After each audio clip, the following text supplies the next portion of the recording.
What's up, minions? On this channel, I help you break the chains that bind your mind to build a freelance empire. In today's video, I'm going to share 5 Upwork profile tips to write a better bio fast. If that's something you need help with, maybe stick around. Hey minions, if you're new to the channel and you like what I have to say, then be sure to subscribe and click the notification bell so you never miss a video. Only do this if you like what I have to say and if you want to hear more about freelancing, entrepreneurship, and personal world domination.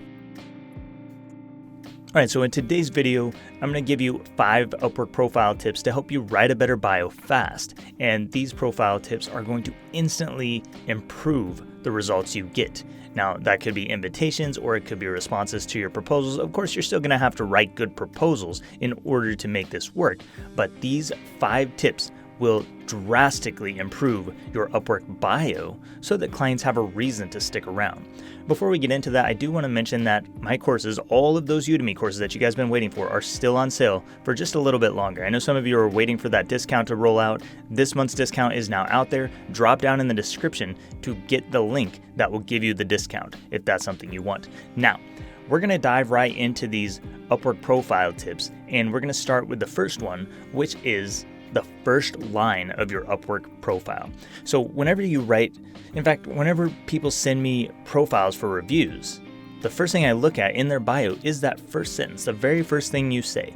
And some people start this in a lot of different ways. Some people are starting it with emojis, some people are starting with a question, and some people are just saying all the things that people are doing wrong. And all of these things are not the way to start your bio. The other way to not start your bio is with the word I or me or my and your education and your experience. Clients don't care about any of that crap. So what you're going to do instead is you can ask a question, or you can say something unique. You can say something that stands out. You can be creative here.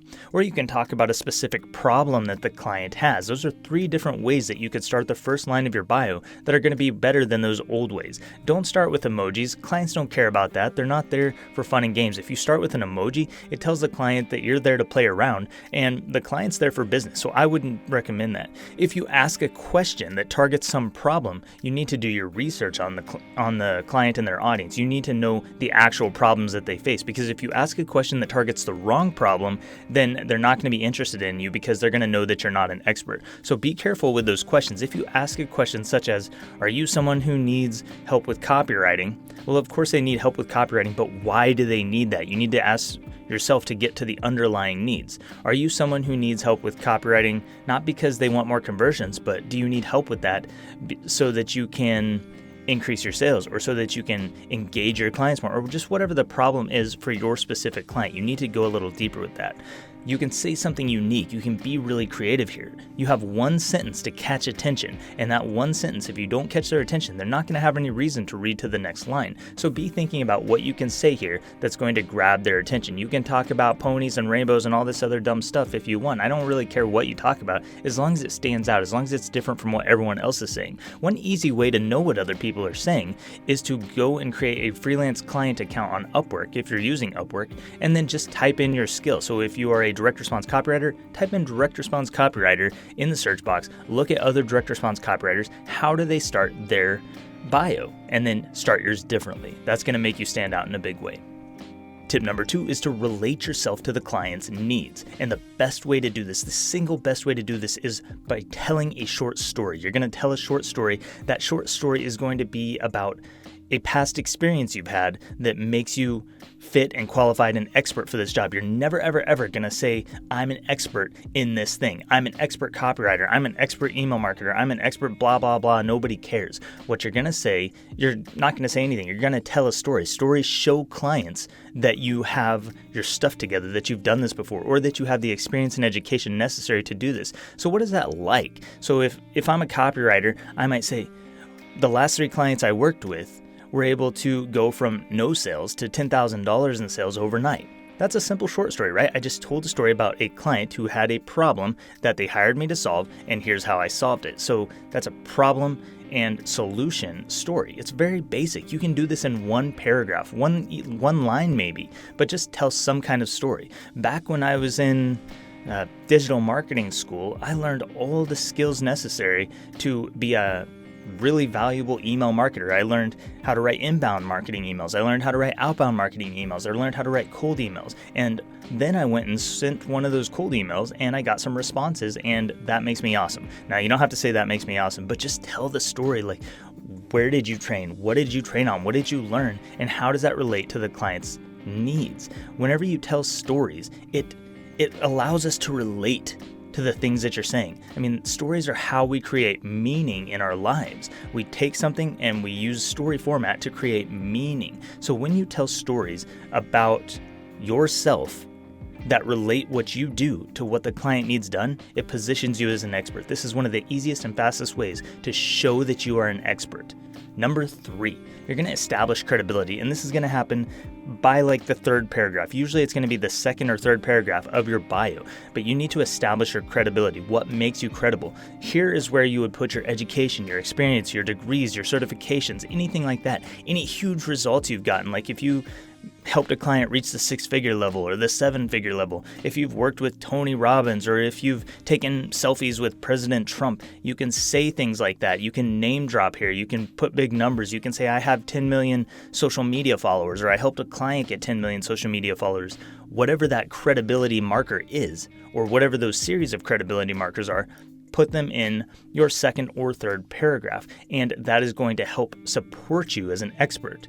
And then the fourth tip is to get rid of the word I as much as possible. I already said this about the first line, but you don't want to have I all throughout your bio. When you read your bio, you should have the word you in there way more than the word I. And one problem I see freelancers have over and over again is when you read their bio, they've got multiple paragraphs. Say you've got 3 paragraphs, and all 3 of those paragraphs start with the word I. I did this. I can help with this. I want to work with you, so contact me. Well, when you see that I, you've got this blocky effect of me. I'm self-centered. I'm all about me. I want money. Clients don't care about that. Clients want to know how you can help them. So you've got to get rid of the word I, me, and my as much as possible. And you have to think. This takes a little bit of creative thought, but you have to think about how you can restate all of those sentences. How can you rephrase them? How can you reframe them so that you're still saying the same information? You can still use that information, but without the word I. Sometimes it's just a matter of cutting off the word I. Instead of saying, I saw your job, you would just say, saw your job, right? Now you've gotten rid of the word I, and it doesn't feel so self-centered.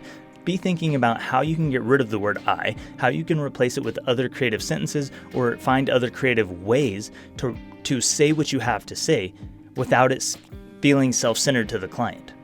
Number 5, give a specific call to action. I can't stress this one enough. A lot of freelancers are not even using calls to action. Some of them are saying, if you're interested, let me know. That's a basic call to action, but others aren't even using a call to action. They're just saying, I would really love to work with you. Like, that's how they end their bio, and that doesn't make sense because that doesn't tell the client something specific to do.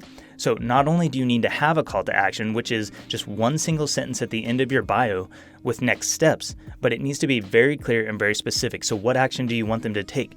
Usually you're going to want them to message you, or it could be private message you. You could say contact you. I like to use the word message me because message me is what I want them to do. That's the actual action they have to take. You could even get more specific and say scroll up and click the button to message me. Just be very specific about what those next steps are, because if you're not specific with your call to action, then the client is not going to be as likely to contact you.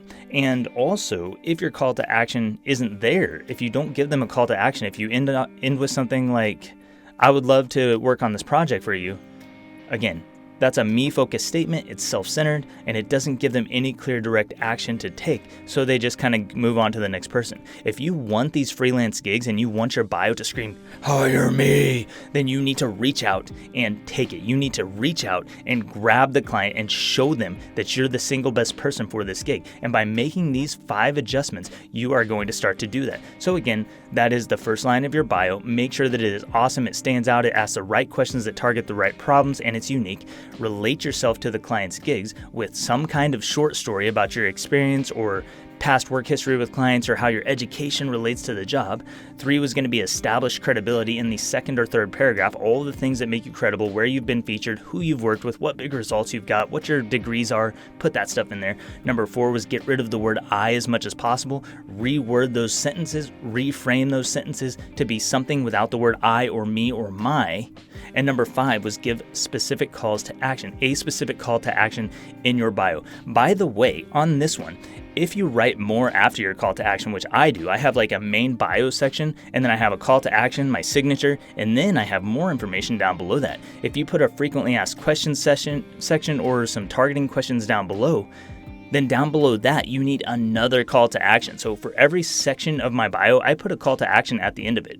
If that's what you need, message me. If any of that sounds good to you, contact me. If you like what you see, message me. All of these are really simple. They're flowing, they're rhyming. I like to use a little bit of rhyme. You don't have to. You can word it however you want. But the key is to have those calls to action. Be reinforcing that action again and again and again so that clients are always thinking about message this guy, message this guy, message this guy. You're repeating that phrase in their mind, and eventually they get to the point where they message you, right? And that gets them to the next step. Now you have a chance to interview. Now you have another better chance to get that job. So be thinking about these. And I do want to ask you, drop a comment down below. Which one of these are you going to apply first? Are you going to update the first line of your bio, or do you need to overhaul your short story and write better short stories to relate yourself to clients? Let me know what you need to work on in a comment down below. That's all I've got for this video. Thank you so much for watching. I hope that you will join me again sometime. I'm Lex DeVille. Subscribe if you liked what you see.